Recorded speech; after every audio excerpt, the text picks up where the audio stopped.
저는 30대 중반 주부입니다.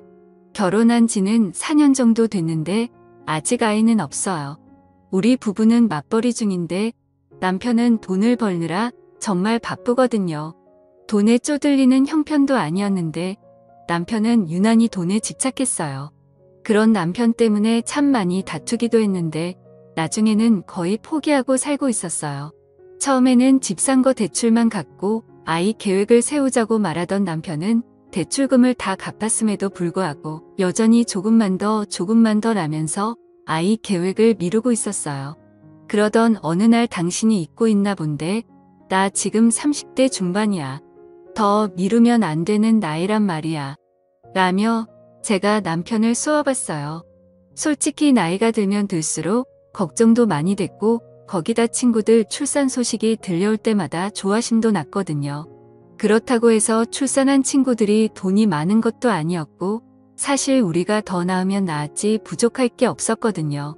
그런데도 남편은 무슨 욕심이 그리 많은 것인지 한 살이라도 젊을 때 빨리 돈을 모아야 한다는 이유로 맨날 야근에다 심지어는 주말에도 일을 하러 가는 날이 많았어요.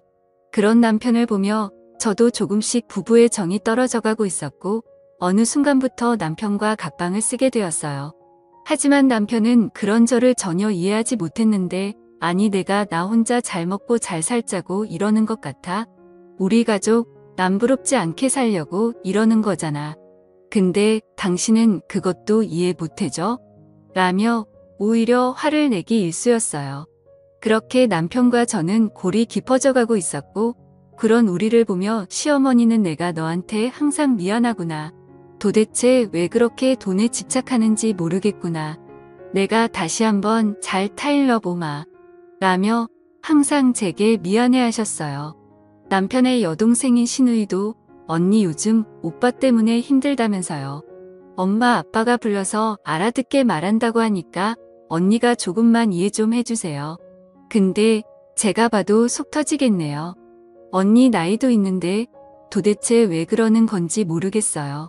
라며 울상을 짓곤 했어요. 시댁 가족들은 정말 좋은 분들이었는데 사실 시댁 가족들 때문에 지금껏 버텨온 거나 마찬가지였어요. 시댁 가족들이 아니었음 벌써 이혼하지 않았을까 싶네요. 그러던 어느 날 잔뜩 취해서 들어온 남편이 너 나랑 살기 싫지? 먼저 이혼하자. 라고 다짜고짜 물었어요. 맨날 늦게 들어오더니 이제는 술까지 퍼마시고 들어와서 술주정까지 하네. 제가 남편을 보며 비아냥거렸어요. 우리 둘이 진짜 사랑해서 결혼했는데 도대체 왜 이렇게 된 걸까? 남편이 물었지만 저는 대꾸하지 않았는데요. 그런 저를 보며 남편이 다 내 잘못이네. 나는 그저 우리 가족 행복하게 잘 살려고 했던 것뿐인데 도대체 어디서부터 잘못된 걸까? 라며 머리를 감싸 안았어요. 그날따라 남편은 많이 이상했고 저는 아무런 대꾸도 하지 않은 채 남편을 노려볼 뿐이었어요. 그리고 다음 순간 남편이 그래 이혼하자. 내가 그렇게 원하던 이혼 내가 해줄게. 라며 담담하게 말했어요. 안 된다고 펄쩍펄쩍 뛰더니 왜 갑자기 심경 변화가 생긴 거야? 제가 남편에게 물었고 서로 사랑하지도 않는 사람과 사는 게 얼마나 지옥인 거냐? 빨리 이혼해줘야 당신도 새 출발해서 그렇게 갖고 싶다던 애를 갖지 당신도 이제 적은 나이가 아니잖아? 라고 말을 했는데 남편은 그저 넋이 나간 듯 해보였어요. 그럼 나야 좋지. 사실 나도 어머님 아버님 아가씨 때문에 어찌어찌 버틴 건데 언제까지나 그럴 순 없잖아. 그래도 당신이 그렇게 생각해주니 고맙네. 우리 헤어지는 마당에 그냥 좋게 좋게 마무리하자. 제가 남편에게 말했어요. 그리고 그 뒤 남편이 급히 이혼을 하기 위해 준비하는 듯했고 그런 남편을 보며 근데 왜 이렇게 서두르는 거야? 그새 여자라도 생긴 거야. 어차피 이혼할 사이인데 한번 털어놔봐. 남편에게 물었어요.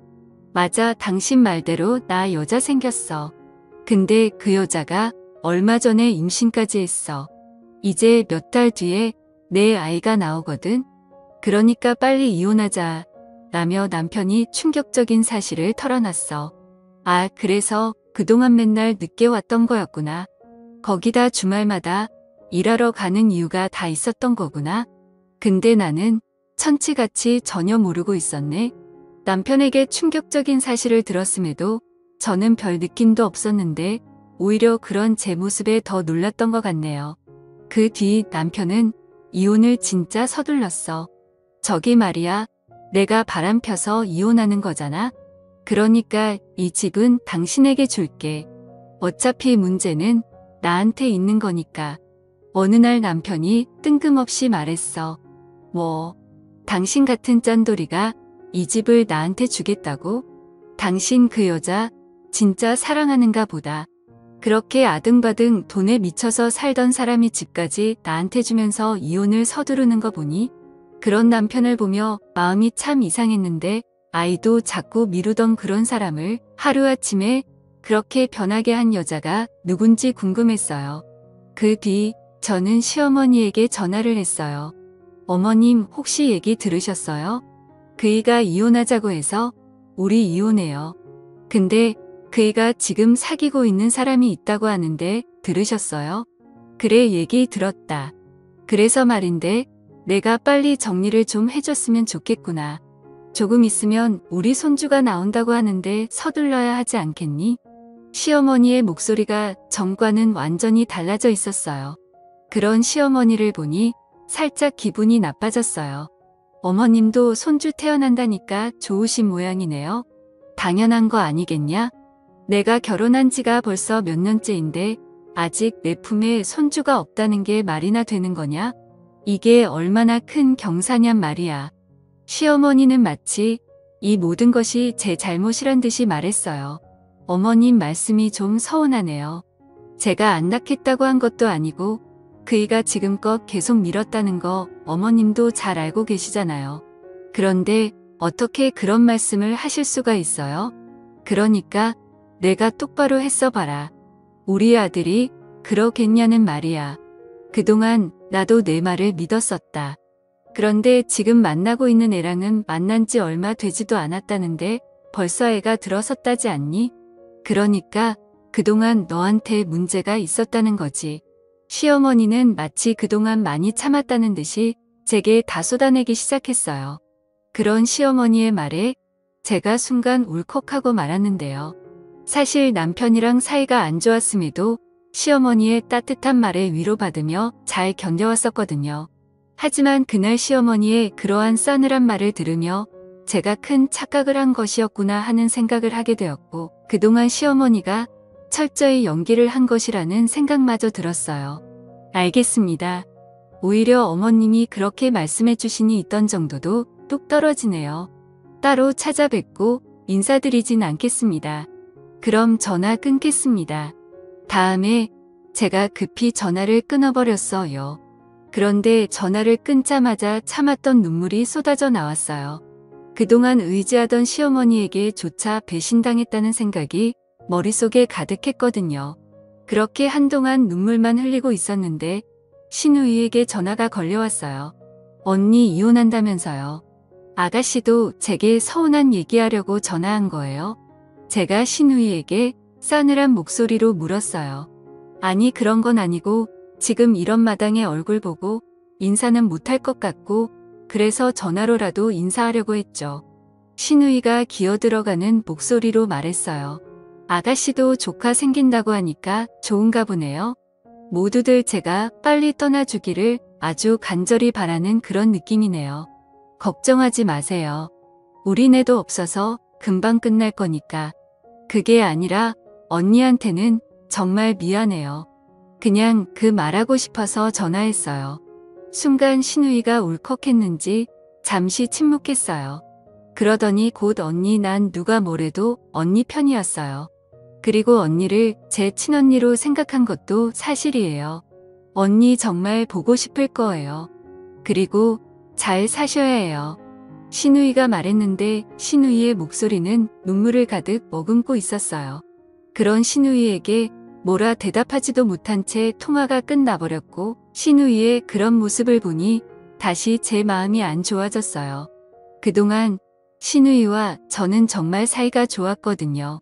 그렇게 전화를 끊어버린 신우이가 걱정이 되어 제가 다시 전화를 했으나 그 뒤 신우이의 휴대폰은 전원이 꺼져 있었어요. 결국 신우이와 다시 통화를 하지 못한 채 저는 남편과 이혼을 진행하게 되었어요. 남편은 모든 것을 속전속결로 처리했는데 정말 급했던 모양으로 웬만한 건 제가 원하는 대로 다 해줬어요.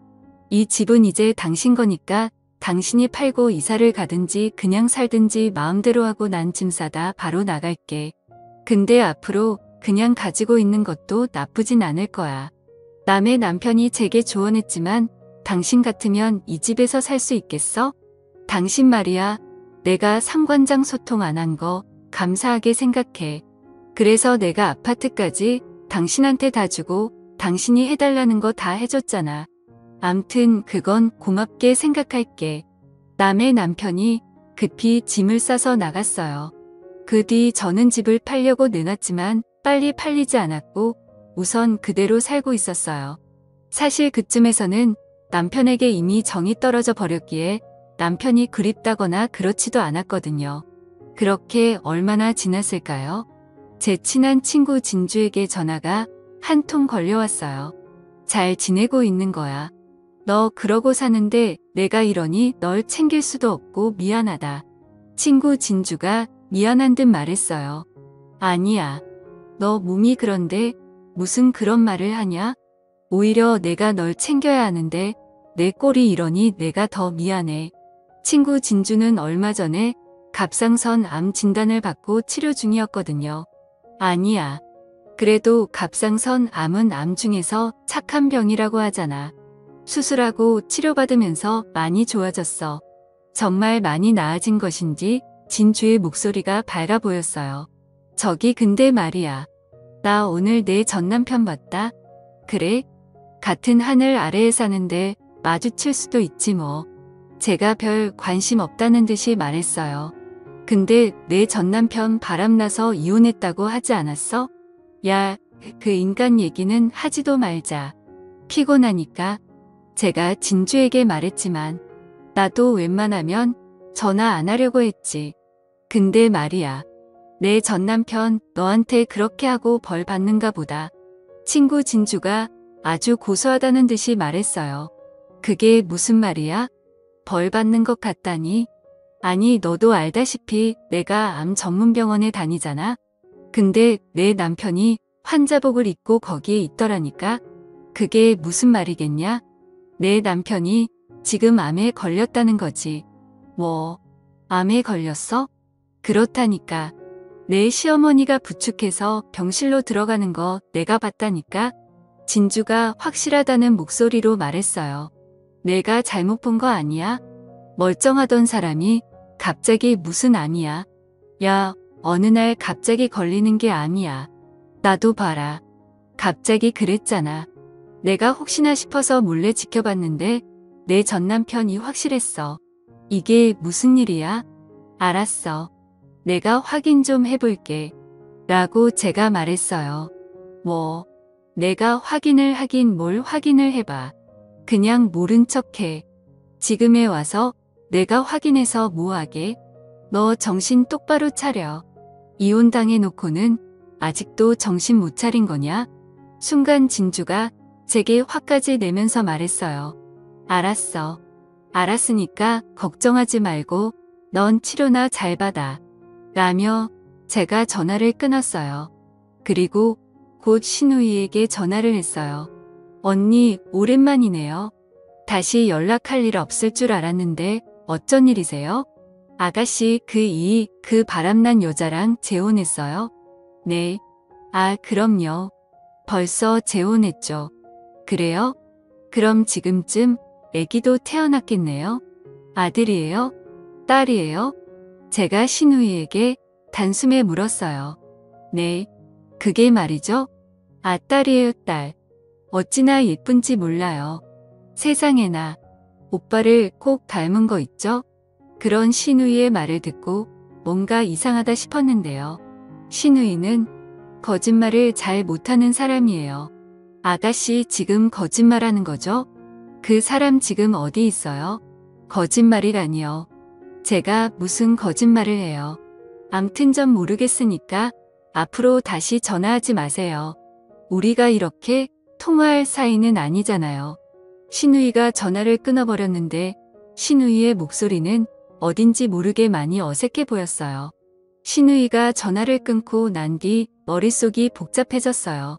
아니, 여자가 생겼다고 급히 이혼까지 하고 나간 사람이 갑자기 안병동에 있다고 하니 이상할 수밖에요.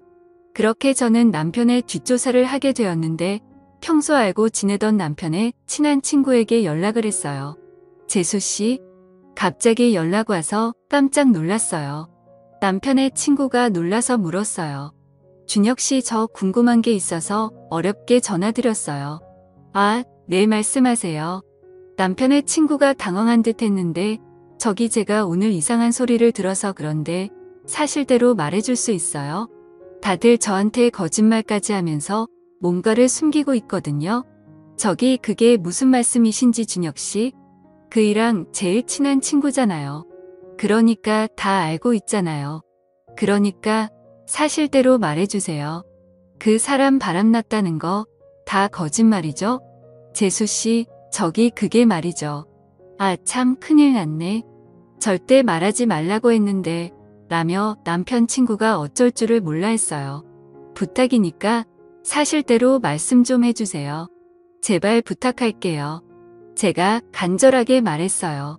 저기 그게 말이죠. 제가 그랬다고 절대 말하면 안 됩니다.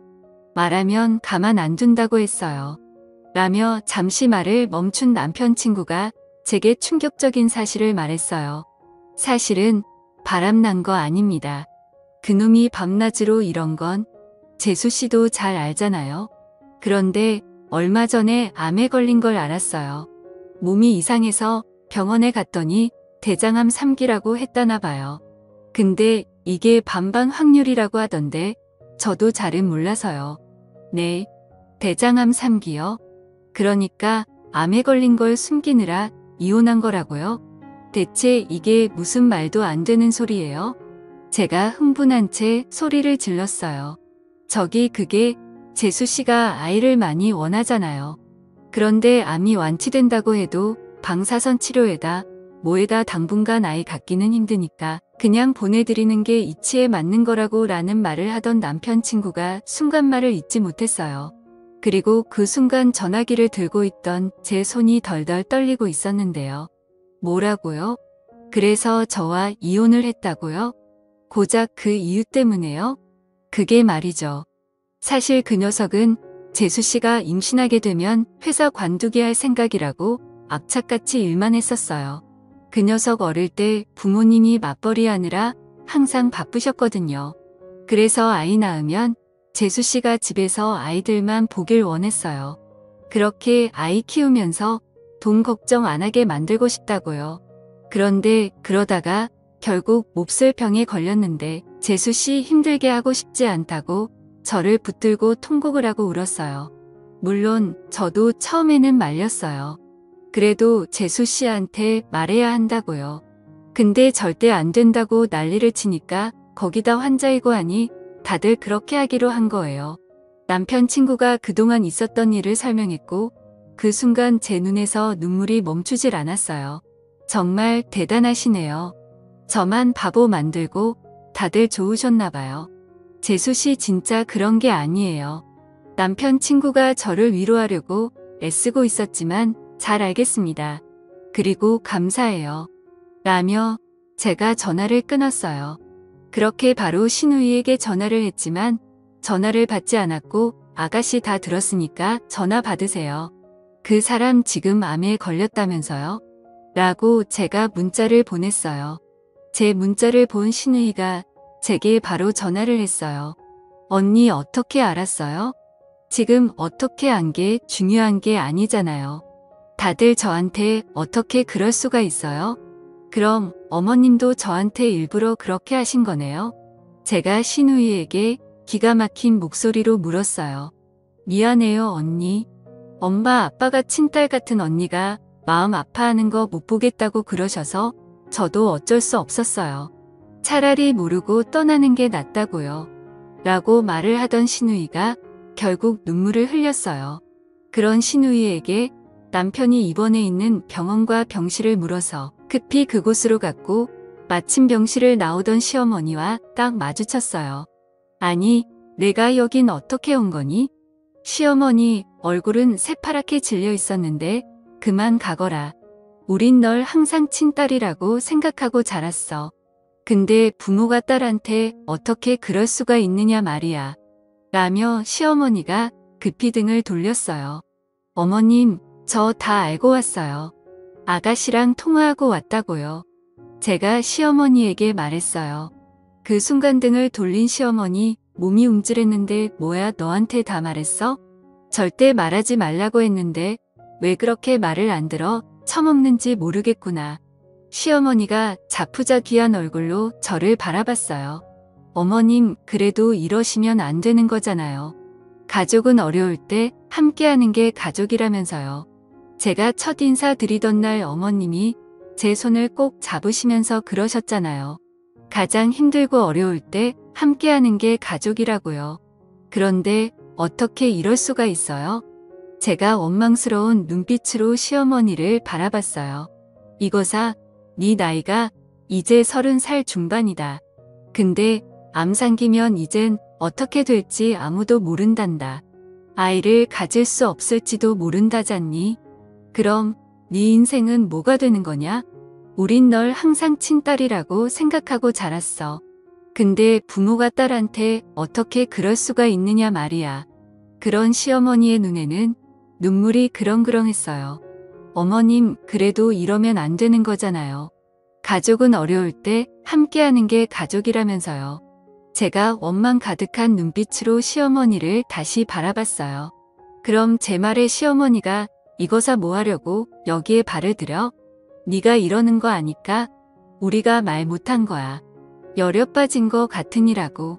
이럴 땐 그냥 모른 척하고 가야 하는 거야. 제 등을 내리치면서 눈물을 흘렸어요. 그날 시어머니에게 전화를 했을 때 그토록 매몰차게 말하는 시어머니를 보며 왜 몰랐을까요? 다시 한번 제 가슴이 미어져 내렸어요. 그렇게 병실 안으로 들어갔는데 남편의 얼굴은 그새 많이 상해 있었어요. 당신이 여긴 어떻게 왔어? 왜 그렇게 바람나서 나갔는데 암 걸렸다고 하니까 구경하러 왔어? 그래, 나 천벌 받았어. 그러니까 그만 가봐. 라며 남편이 제 눈도 마주치지 않고 단숨에 말했어요. 미안해. 당신 아내라는 사람이 당신 아픈 것도 모르고 진짜 한심하다. 정말 미안해. 라며 그 자리에서 제가 펑펑 눈물을 흘렸어요. 그런 저를 보며 남편이 마음에도 없는 소리를 했지만 저는 상관도 하지 않았고 그날부터 남편의 병관으로 하기 시작했어요. 우선 회사에 그만두겠다고 말했고 그런 저를 남편이 말렸지만 당신 돈 번다고 밤낮을 어떻게 했어? 근데 지금 이게 뭐야? 내가 원했던 건 이런 게 아니었어. 퇴근하고 당신이랑 오붓하게 같이 밥 먹고 주말에는 당신 손잡고 영화 보고 내가 원한 건 그것뿐이었다고. 난 돈 많은 부자가 되고 싶었던 게 아니었다고. 그러니까 그냥 내가 하자는 대로 해. 우리 진짜 최선을 다해보자. 내가 여기저기 알아봤는데 요즘은 의술이 진짜 많이 좋아져서 암상기 정도는 정말 아무것도 아니래. 반반 확률이면 반은 가능성이 있다는 거잖아. 한번 해보자. 꼭 이겨내서 우리 경치 좋은 시골 마을 가서 그냥 마음 편하게 살자. 라며 남편을 설득했어요. 그런 제 말을 듣던 남편이 당신 아이 원했잖아. 설령 내가 살 수 있다고 해도 난 아이를 갖지 못할 수도 있어. 힘겹게 말했어요. 아이 없으면 더 좋지. 생각해봐. 아이 키우려면 돈이 얼마나 들겠어? 차라리 그 돈으로 우리 둘이 여행 다니면서 맛있는 거 먹고 그렇게 살면 되지. 그럼 좋잖아. 다행히 당신이 벌어놓은 돈이 꽤 돼서 내가 소일거리하면서 살면 충분할 거야. 그러니까 우리 열심히 치료받자. 알았지? 라며 제가 활짝 웃었는데 제 말에 남편이 눈물을 뚝뚝 흘렸어요. 그 모습에 옆에 있던 시부모님도 뒤를 돌아 눈물을 흘리셨는데 제가 병관으로 한 뒤 남편은 정말 많이 좋아지기 시작했어요. 반드시 살아야겠다는 의지가 다시 생긴 듯 잘 넘어가지도 않는 밥을 꾸역꾸역 입안으로 밀어 넣었는데, 물론 약 부작용으로 얼마 안 가서 구토를 하기도 했지만 남편은 어떻게든 먹으려고 노력했어요. 그 뒤 남편은 정말 많이 좋아졌어요. 거기다 제가 아는 지인에게 부탁해서 한적한 시골 마을에 집도 알아봤는데 남편과 어떤 집이 좋을지 계속 고르고 있었기에 남편의 얼굴이 많이 밝아져 있었어요. 여기서 조금만 가면 바다도 있대. 그리고 앞에는 조그만 텃밭도 있어서 농약을 안 치고 채소를 길러 먹을 수 있을 것 같아. 거기다 채소 같은 거 심어서 유기농으로만 먹자. 요즘 텃밭 가꾸는 거 공부도 하고 있거든. 당신도 해야 하니까 빨리 건강해져야 해. 당신도 알다시피 내가 손이 좀 둔하잖아. 라며 활짝 웃었는데, 그러한 이야기를 할 때마다 남편의 얼굴이 참 편안해 보였어요. 그렇게 힘든 항암 치료를 끝내던 어느 날 우리는 살던 아파트를 처분해서 시골 마을로 내려갔어요. 공기도 좋았고 아침마다 새들이 지저귀는 소리에다 바람이 불 때마다 울창한 나무들이 아주 시원한 소리를 냈는데 우린 그 소리가 그렇게 좋을 수가 없었어요. 그 뒤 우리는 이곳에 정착해서 잘 살고 있답니다. 정말 다행인 건 남편의 건강이 정말 좋아졌는데 병원에 정기 검사를 받으러 갈 때마다 의사 선생님이 칭찬을 할 정도예요. 거기다 몇 달 뒤면 우리 시부모님도 우리가 있는 곳으로 내려오셔서 같이 지내기로 했어요. 시부모님이 내려오시면 텃밭 앞에 만들어 놓은 평상에서 직접 기른 채소로 된장찌개를 끓여서 시골 밥상을 차려드려야겠네요. 요즘은 문득문득 왜 그리 또 악착같이 살았는지 후회가 될 정도입니다. 돈이 뭐가 그렇게 중요하겠습니까? 사람이 살아가는 데 있어 건강하고 행복하게 사는 게 제일 중요한 거 아니겠습니까? 문득 첫 만남에서 제 손을 꼭 잡고 가족은 힘들 때 옆에 있어주는 게 진정한 가족이다 라던 시어머니의 말씀이 자주 생각나는데요.